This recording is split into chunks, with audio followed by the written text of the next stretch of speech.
Eu peço desculpa para os irmãos que eu recebi uma ligação exatamente na hora que eu estava falando aqui dos livros apócrifos.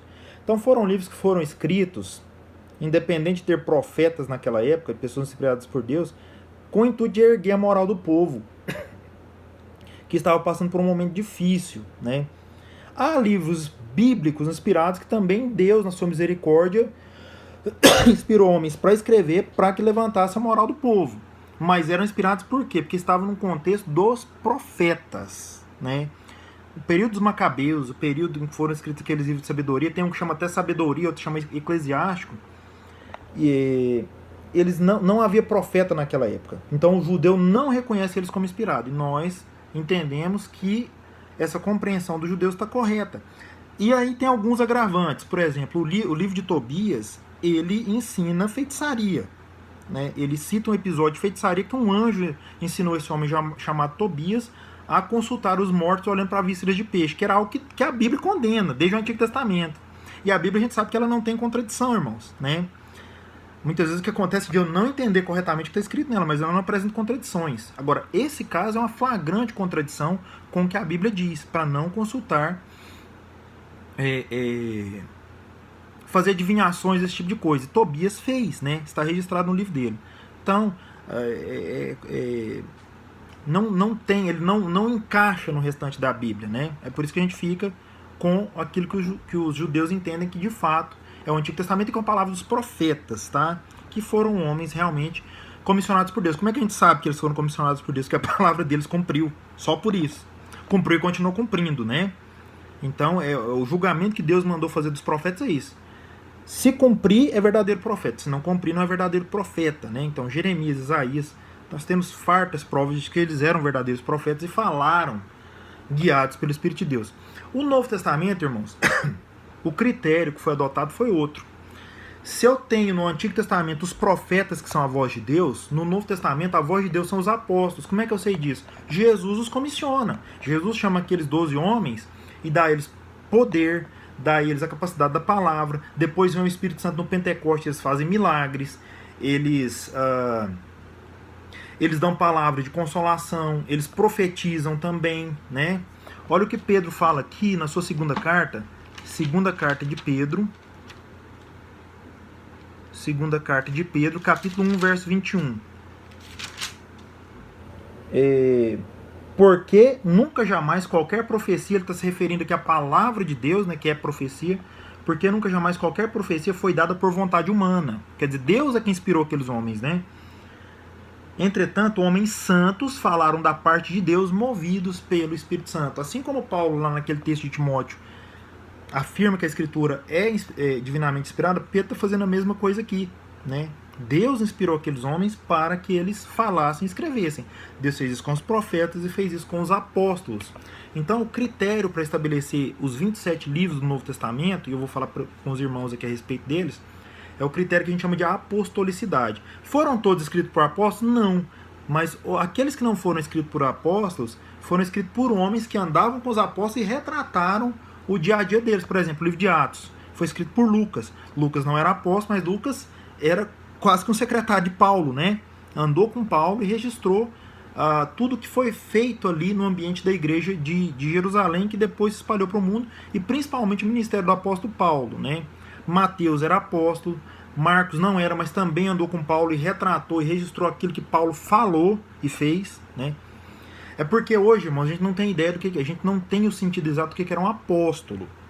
O que o apóstolo falasse era lei, era regra. E não é porque ele era melhor do que nós, não. Foi porque Jesus Cristo os comissionou para isto. É por isso que hoje a gente não pode ter mais apóstolo. O cara que hoje se diz apóstolo, ele está mentindo. Você sabe por quê? Porque se ele fosse um apóstolo tipo Paulo, João, Pedro, Tiago, ele teria autoridade para escrever a Bíblia. E a gente sabe que hoje isso não pode acontecer, né? Então é o critério da apostolicidade, foi uma palavra dos apóstolos. No começo do cristianismo, irmãos, o que eles tinham, como falei para os irmãos, era o Antigo Testamento. Eles tinham que recorrer às Escrituras. Aí o que ia acontecendo? As igrejas foram nascendo o cristianismo, a palavra de Deus foi sendo espalhada depois que o Espírito Santo vem, Jesus já havia morrido e ressuscitado. E a igreja, como sempre, como até hoje, começa a ter problemas. O que os crentes daquela época faziam? Eles recorriam aos apóstolos. Os apóstolos eram a palavra de Deus. Então, mandava uma carta, Paulo, tá acontecendo, tipo Corinto, Paulo, aqui em Corinto, na igreja de Corinto tem adultério, tem crente imaturo, tem crente que leva o irmão na justiça sem antes tentar resolver entre nós, sabe, escandalizando o nome de Cristo, né? O que nós fazemos? Aí Paulo escrevia. Paulo, ele fala por mais de uma vez, ele fala o seguinte, olha, isso quem está falando não é o Senhor, quer dizer, não é Jesus que falou, sou eu, mas eu tenho o Espírito de Deus, eu sou apóstolo, comissionado por Cristo, né? Então ele escrevia uma carta e mandava para aquela igreja. Muitas vezes essas cartas eram circulares, não era para andar numa igreja, não era para ir para uma igreja só, era para rodar nas igrejas todas da época. Sendo palavra dos apóstolos, era reconhecido como palavra de Deus. Só que essas cartas elas ficaram dispersas, né? Elas ficaram circulando aí sem juntar na Bíblia. Vocês sabem o que aconteceu, irmão? Deus age de maneira maravilhosa nas crises. Em determinado momento, levanta um homem. Você não vai achar isso na Bíblia não, tá, irmão? Isso aqui que eu estou contando é história da humanidade. Levanta-se um homem chamado Marcião.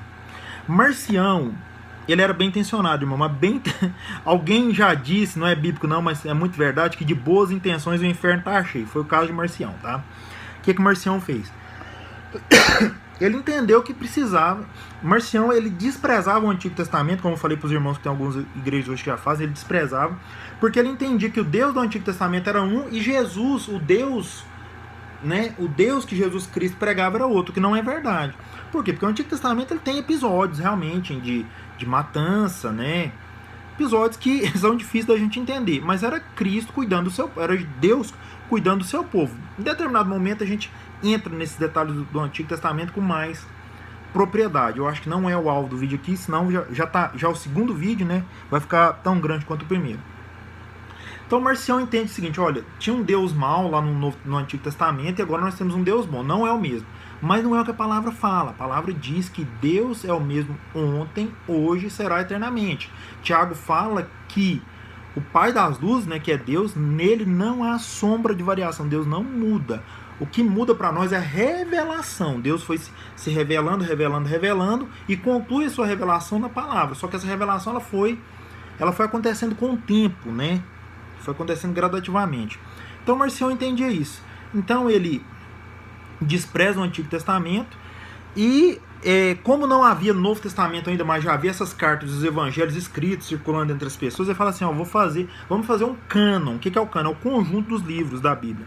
Esquece o Antigo Testamento e vamos pegar aqui alguns dos evangelhos e algumas das cartas de Paulo. Não vamos pegar todos não, porque no entender dele, tá? Paulo era um judeu amargurado, né? Como diz o Caio Fábio hoje. Caio Fábio hoje fala isso, tá? Pastor aí que os mais antigos devem lembrar dele. E só aquilo que mostra a bondade, aquilo que mostra esse Deus ruim do Antigo Testamento, nós vamos tirar. Aí ele fez um livro lá para ele. Aquilo despertou, nessa época já não existia mais nenhum apóstolo vivo, que tinha as cartas dele circulando. Despertou os crentes verdadeiros e falou o seguinte, olha, esse Marcião tá errado. Se Paulo trata o Antigo Testamento como escritura, se Pedro trata como escritura, então é escritura. O que ele está falando não faz sentido. Vamos juntar então e ver o que é palavra de Deus para que a igreja tenha uma segurança de fé e prática. Aí tem um concílio que agora eu não vou lembrar para os irmãos. Ah, meus irmãos, eu esqueci o nome do concílio, tá? Porque tinha muitas reuniões, né? Chamadas concílios. Teve um determinado concílio. Esqueci, não vou perder tempo tentando lembrar não. Que afirmou o seguinte, vamos determinar os critérios para a gente entender o que é bíblico, o que é palavra de Deus ou não. Para o Antigo Testamento, pegaram isso que eu estou falando para os irmãos. O que o judeu entendia, o judeu foi o primeiro povo com quem Deus conversou. Então eles têm autoridade, eles têm base para afirmar que esses 39 livros da Bíblia e mais nenhum outro são palavra de Deus, né? Inclusive esses 39 livros da Bíblia é reconhecido pelos próprios apóstolos, quando eles falam de escrituras, tá? Escrituras são esses 39 livros. Então, se os apóstolos concordam, quem sou eu para discordar? Os apóstolos são a voz de Cristo na terra, né? Embora fossem pecadores, tá? Não são aqueles santos que a Igreja Católica faz lá, não, gente, pelo amor de Deus. Não estou falando isso, não. Então ficou determinado o seguinte, o critério que eu falei para os irmãos da apostolicidade. Cartas dos apóstolos e esses livros que foram escritos por pessoas próximas que contavam sem... muitas vezes até eventos que foram reafirmados, que são claros nas cartas dos apóstolos, né? Como por exemplo Atos, o Evangelho de Lucas, o Evangelho de Marcos, nós vamos adotar como palavra de Deus, porque de fato os apóstolos eram a boca de Deus na terra, e de fato eram, né? Jesus os comissionou, né? Isso é tão importante, quando você olha para o Apocalipse, acho que é Apocalipse 22, Jesus, João, né, tomado pelo Espírito, ele fala que teve uma visão da Nova Jerusalém. E é claro que isso é simbólico, né? Mas é um símbolo que aponta para uma verdade grande. Ele fala assim que na base, no alicerce da Nova Jerusalém, estava o nome dos 12 apóstolos. Você sabe o que quer dizer isso, irmão? Irmãos, é que a igreja, a verdadeira igreja, o verdadeiro povo de Deus, ele é edificado na doutrina, na palavra dos apóstolos. Onde é que eu encontro a palavra dos apóstolos? Só no Novo Testamento? Não, é na Bíblia inteira. Porque o Novo Testamento é uma interpretação do Antigo. Então, quando Paulo fala, ele não está falando só para o Novo Testamento, para a Nova Aliança. Ele está dando a interpretação da Antiga Aliança. Então, por isso que eu posso confiar na palavra dos apóstolos, tá, irmãos? Então, ficou sendo esse critério. Então, as cartas de Paulo era apóstolo. As cartas de João era apóstolo. As cartas de Pedro. Hebreus, aqui no Brasil, é engraçado que tem uma discussão. Aqui se fala que não se sabe quem escreveu Hebreus. Os nossos irmãos crentes da Escócia entendem que foi Paulo. Essa discussão existe. Mas é fato que está no escopo da apostolicidade, né? Vai ter gente aí que vai dizer que foi Apolo. Apolo andou com os apóstolos, né? Então, esse critério da apostolicidade, ele é muito válido. João escreveu Apocalipse, né? Tiago, ele não foi um apóstolo comissionado diretamente por Cristo, mas era reconhecido como apóstolo pela igreja de Jerusalém, né? E também andava com os apóstolos e era irmão de Jesus, né? Então, assim, esse critério da apostolicidade, apóstolo, proximidade deles, né? E surgiram muitos outros livros, irmãos, que nem os católicos adotam, de tão absurdos que são, tá? Mas foi formado assim, né? Essa palavra que nós temos nas nossas mãos, né? E quando a gente fala de inspiração, irmãos, muitas vezes a gente tem uma ideia de que Deus meio que tirava o sentido da pessoa, desmaiava a pessoa e dava a palavra. Deus, houve casos, tipo João, ele tem um arrebatamento, né? Jesus aparece para ele de forma gloriosa, mas a maioria dos casos não foi assim não, irmãos. Ezequiel também tem uma visão gloriosa. Isaías, né, ele vê um anjo colocando uma brasa de fogo para purificar os lábios dele. Mas na grande maioria das vezes foi escrito, Deus inspirava esses homens, muitas vezes eles nem tinham tanta noção que estavam sendo inspirados. Por exemplo, você pega as cartas de Paulo para os Coríntios, tem trechos que ele fala, olha, Deus me revelou isso. Tem trechos que simplesmente ele escreve para resolver um problema, como no caso do rapaz lá que praticava adultério com a própria madrasta, né? Tem isso, gente, lá em Coríntios. Paulo vai censurar aquilo, né? E ele escreve com autoridade apostólica, inspirado por Deus, mas ele estava plenamente consciente do que ele estava escrevendo, né? Então, a maioria das cartas da inspiração, ela ocorre de uma maneira trivial, da maneira normal, dentro de uma situação que acontece e precisa ser tratada pelos apóstolos, pelos profetas, né? E que Deus os move a escrever daquela forma, mas nem, na maioria das vezes não teve um arrebatamento de sentidos, a pessoa não ficou desacordada, não foi arrebatada, nada disso não, tá, irmãos? Eles são inspirados. Nós, quando lemos a palavra de Deus, nós devemos pedir que o Espírito Santo nos ilumine.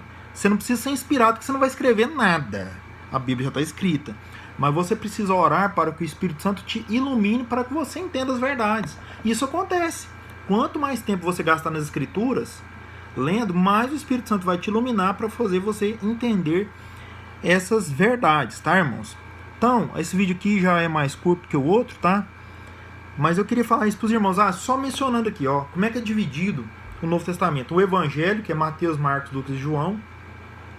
Depois vem o livro histórico, que é o livro de Atos. Vocês lembram que lá no Antigo também tinha livros históricos? Também tem no Novo, só que é um só, livro de Atos. Depois vem as cartas, que são cartas de Paulo, ó. Carta de Paulo aos Romanos, carta de Paulo aos Romanos, Romanos, 1 Coríntios, 2 Coríntios, Gálatas, Efésios, Filipenses, Colossenses, 1 Tessalonicenses, 2 Tessalonicenses, 1 Timóteo, 2 Timóteo, carta a Tito, Filemon, carta a Filemon, carta que Paulo escreveu a um homem chamado Filemon, muito interessante, pequenininho, facinho de você ler. Carta aos Hebreus, como eu disse para os irmãos, não se tem muita certeza de quem escreveu. Muitos crentes fora do Brasil entendem que foi Paulo, tem até certeza disso. Não sei porquê, os estudiosos brasileiros não têm certeza de afirmar que foi Paulo, até afirmam que não pode ter sido ele. Não vou entrar nessa briga, eu sou muito pequeno, tá? Hebreus, depois a carta de Tiago, depois primeira carta de Pedro, segunda carta de Pedro, apóstolo, primeira carta de João, segunda carta de João, terceira carta de João e o Apocalipse de João, tá? É tudo isso aí. Então você tem evangelhos, livro histórico, cartas e o Apocalipse, né? Depois de João, Judas, né? Tem a carta de Judas, irmão de Jesus, e depois o Apocalipse de João. Meus irmãos, fiquem com Deus, tá? Espero que nós possamos nos reunir em breve e oremos uns pelos outros. Amém? Um abraço, até mais.